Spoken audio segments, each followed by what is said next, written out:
Hello guys, good afternoon sa tanan. Flex ko lang gali guys ang mga panday sa amon simbahan.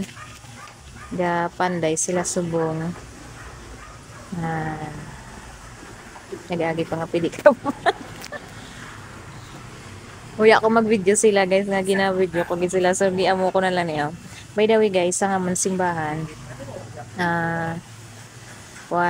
gina-construct subong and praying before September 28 mga friends maato pa na siya tani. So ang problema sa church kay wala na pundo, wala na budget kag amo lang na sana yang gipobra tanan kag kay ang budget para lang gid sa amo na. So praying nga sa Ginoo nga i-provide yung needs sa church sa building namo before September 28 nga ato pa na gid siya guys kay may big event kami sa September 28.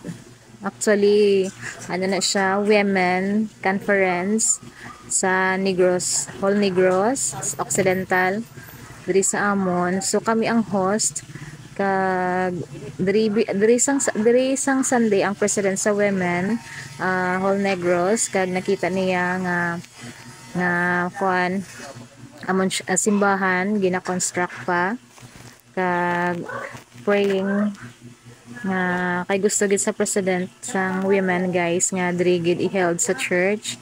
So ang problema namon kay ang atop sa simbahan na buslot na siya kag tulo-tulo na kag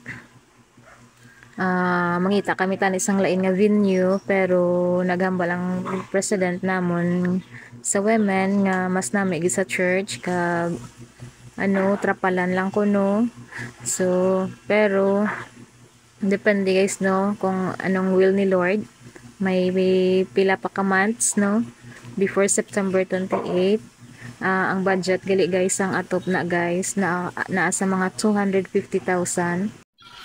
So guys, ang budget gali guys ang ato para sa mga 250,000 kag wala na gid pundo ang kaha kag wala gid sa imposible sa Ginoo kag ang delegates gali guys nga mo join nga mga women para sa mga 300 to 400 delegates sa sina nga conference.